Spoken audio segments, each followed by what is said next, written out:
தொடக்க காலகட்டத்தில் நடிகர்களுக்காக பார்க்கப்பட்ட சினிமா தான் இருந்தது. தியாகராஜ பாகவதர், சின்னப்பா தேவர், அப்புறம் எம்ஜிஆர், சிவாஜி. அதற்கு பின்னால் கொஞ்ச காலம் கழிச்சு இயக்குநர்களுக்காக ஒரு சினிமா, இந்த இயக்குனர் பேரை பார்த்தாலே அந்த படம் நல்லா இருக்கும்னு ஒரு நம்பிக்கையை ஏற்படுத்திக்கிட்டு இருந்தது. அது கே.எஸ். கோபாலகிருஷ்ணன் காலகட்டத்தில் வந்து அப்படியே மாறி படம் பாலச்சந்தர், பாரதிராஜா படம். அது ஹீரோ யாருன்னா பாரதிராஜா படம், பாலச்சந்தர் படம். இந்த காலகட்டத்தில் தயாரிப்பு நிறுவனங்களும் சில முக்கியமான ஒரு பங்களிப்பு செஞ்சது. அது வந்து சத்யஜோதி படம் நல்லா இருக்கும். சத்யா மூவிஸ் வேறையா இருக்கும், சத்யஜோதி. இப்போ ஏவிஎம்னா அது ஒரு கமர்ஷியல் சினிமாவாக இருக்கும், அந்த பிராண்டு வேற. ஆனால் நல்ல படங்கள் வந்து சத்யஜோதி, சூப்பர் குட் படம் அப்படின்னு. அது மாதிரி ஆஸ்கார் மூவிஸ்னு ஒரு கம்பெனி இருந்து, எம் பாஸ்கர்னு ஒரு டைரக்டர். அவர் படங்கள் தீர்ப்புகள் திருத்தப்படலாம், தண்டிக்கப்பட்ட நியாயங்கள், பௌர்ணமி அலைகள், சூளம், இதெல்லாம் பண்ணியிருந்தார். அவர் வந்து ரஜினி சார் வச்சு பைரவி படம் கூட தயார் பண்ணார். அந்த கம்பெனியோட பேர் பார்த்தோன்னே படம் நல்லா இருக்குன்னு சொல்லி, அதற்கு பின்னால் இப்போ அந்த இடத்த நீலம் ப்ரொடக்ஷன்ஸ் பிடிச்சிருக்கு. முதல்ல வந்து நீலம் ப்ரொடக்ஷன்ஸ் பேர் வைக்கும் பொழுது சரி, எல்லாரும் அவங்கவுங்க சினிமாக்குள்ள வந்து தான் பிறந்த இடம், பிறந்த சமூகத்தை தூக்கி பிடிக்கிறதுக்காக வந்திருக்கிறாங்க. அந்த அடிப்படையில் ரஞ்சித்தும் நீளம்னு தூக்கி வச்சிட்டாரு, அப்படிதான் தோணுது இயக்குனர். ஆனால் நீலம் ப்ரொடக்ஷன்ஸ்ல ஒவ்வொரு படைப்புகளையும் பார்க்கும் பொழுது ரஞ்சித் வந்து இந்த தலைமுறைக்கு அடுத்து வேற ஒன்று கற்றுக் கொடுக்கணும்னு விரும்புகிறாரு.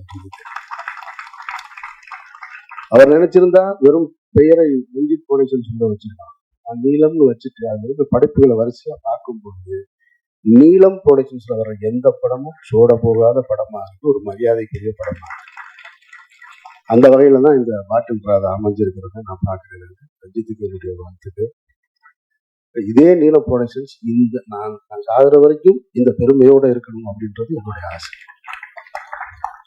ஏன்னா இடையில எல்லாம் செய்வாங்கன்னா இந்த மாதிரி பேனர்ஸ்லாம் வந்து கடைசி காலகட்டத்தில் ஒரு சிக்கல் வரும்போது கண்ட கருமத்தை எடுத்துருவாங்க, கொஞ்சம் மாறிடுவாங்க. அப்படி ஒரு சூழலுக்கு போயிடக்கூடாது. இந்த குடியை பற்றிய படம் அப்படின்னு ஒன்று நமக்கு முதல்ல எனக்கு நினைவுக்கு வர்றது, எம்ஜிஆர் சிஎம்மா இருக்கும்போது ஒரு படம் எடுத்தார். தேங்காய் சீனிவாசன் அவர்கள் ஹீரோவா நடிச்சு நான் குடித்து கொண்டே இருப்பேன் அப்படின்னு ஒரு படம். அது ஒரு பிரச்சார படம் மாதிரி பண்ணியிருந்தாங்க. ஆனா அந்த படம் வந்து குடியின் தாக்கத்தை சொல்லுச்சா நமக்கு அப்படின்னு கேட்டா அந்த படம் சொல்லலை. அப்படி ஒண்ணு அந்த படத்தை பார்த்துட்டு யாரும் திருந்தினானா அப்படின்னு கேட்டா எனக்கு தெரிஞ்சிருக்க வாய்ப்பு இல்லை. அந்த படமும் அப்படிதான் இருந்துச்சு. அது தேங்காய் சீனிவாசன் போல ஒரு சீனியர் நகைச்சுவை நடிகர் நடிக்கிறது வந்து சேரலை. அதோட மேக்கிங் அன்றைய காலகட்டத்தில். அதுக்கு பின்னாடி நான் வந்து குடியை பற்றி ரொம்ப சிலாகிச்சு பார்த்த படம் 2016 ஸ்பிரிட்னு ஒரு மலையாள படம், மோகன்லால் சார் நடிச்சார். அந்த படம் பார்த்துட்டு கருப்புள்ளியப்பன் தான் அந்த படம் பார்த்துட்டு ரொம்ப நல்லா பாருங்க. எனக்கு படம் பார்த்த உடனே இந்த படம் ரொம்ப பிடிச்சி போய் அந்த படத்தோட ரைட்ஸ் வாங்கிட்டேன். நான் போய் அந்த ரைட்ஸை வாங்கிட்டு ரீமேக் படம் பண்ணுற ஐடியாவே கிடையாது லைஃப்பில். இந்த கதையாக இருந்தாலும் நல்லதோ கெட்டதோ குப்பை கதையோ நம்ம கதையிலே எடுத்துக்குவோன்னு சரி முதல் முறையாக இந்த ஸ்கிரிப்டை வந்து ரீமேக் பண்ணலான்னு சொல்லிட்டு அதை வாங்கி வச்சுக்கிட்டு ஒவ்வொரு ஹீரோவா அப்ரோச் பண்ணேன். எனக்கு தெரிஞ்ச எந்த ஹீரோ ஒத்துக்கல. இவ்வளவு மோகன்லால் சாரை விட இவங்க யாரும் பெரிய ஹீரோக்கள் கிடையாது இங்கே இருக்கிறவங்க. அப்படி இருந்துமே அவர் பண்ணினதை இங்கே ஒத்துக்க தயாராக இல்லை. சரி நான் அதை அப்படியே வச்சுட்டேன். சரி அப்போ என்னைக்காவது நம்மளே நடிச்சுக்கிடுவோம் அந்த படத்தில் அப்படின்னு முடிவு பண்ணிட்டு சரி இந்த பிரச்சனை எல்லாம் முடியும் போது அதுக்கப்புறம் ஸ்டார்ட் பண்ணுவோம். அப்படியே காலம் கடந்து போயிட்டே இருந்துச்சு. இதுக்கிடையில ஒரு 2-3 வருஷத்துக்கு முன்னாடி அதே மலையாளத்துல வெள்ளம்னு ஒரு படம் ஜெயசூர்யா நடிச்சது, ஒரு குடியோட கொடுமையும் ஒரு குடி நோயாளியை பத்தி. சார் நான் அந்த படத்தை ஸ்பிரிட் தான் எடுக்கல, இதை வாங்கி உடனே எடுத்துருவோம். ஏன்னா அதுல வந்து கொஞ்சம் மெஜஸ்டிக் லுக் ஸ்பிரிட்ல மோகன்லால் சார் பண்ணதை நம்ம போய் பண்ண முடியாது. ஒரு பெரிய ஒரு ஸ்டைலா இருக்கிற ஒரு எஜுகேட்டட் போல இருக்கிற ஒருத்தவங்க இருந்தாதான் சரியா இருக்கும். ஒரு பெரிய சிந்தனையாளன் குடி நோயாளியா எப்படி இருக்கான், அவன் தன்னை குடி நோயாளின்னு ஒத்துக்கிறானா இல்லையான்றதுதான் அந்த படத்தோட கதை. இது கரெக்டா இருந்துச்சு. வெள்ளம் ஜெயசூர்யா நம்மளும் தடி வச்சிருக்காங்க. அந்த படத்தை வாங்கலான்னு போய் கேட்கும்போது நான் போய் கேட்கும்போது வெள்ளத்துக்கு ஒரு காம்படிஷன் வச்சு வேற ஒருத்தர் யாரோ வாங்க போறாங்க.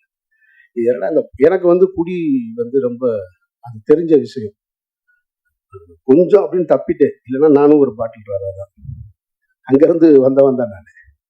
அதனால அந்த படத்தை எடுக்க முடியல. அப்புறம் நானும் என்னோட அசிஸ்டண்ட் உட்காந்து இது ரெண்டுமே இல்லாம வேற ஒண்ணு புதுசா பண்ணலாம்னு சொல்லிட்டு ஒரு கதை பண்ணணும். அது காரணம் எங்களோட ஃபேமிலியில என்னோட ஃபேமிலியிலும் ஒருத்தர் இருக்கான். இது மாதிரி என்னோட க்ளோஸ் ஃப்ரெண்டு ஒருத்தர் செந்தில்னு ஒரு நண்பன், இன்ஜினியரிங் காலேஜ் ஸ்டூடெண்ட்டு, ஸ்டேட்லேயே 6th வந்தவன்.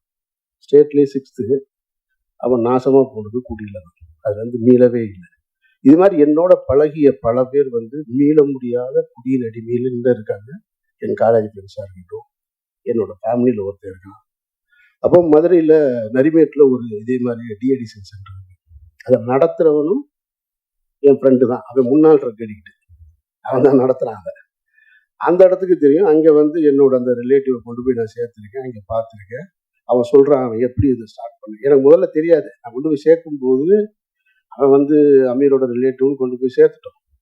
அவன் சொல்கிறான் எனக்கு தெரியல அவனுக்கு அப்படின்னு. தெரிலன்னா அவன் சொல்கிறான் ஒன்றா தான் நம்மளாம் குடிச்சிக்கிட்டு இருந்தோன்னு ஆரம்பித்தாங்க. இந்த கதையை பூரா சொல்கிறான்.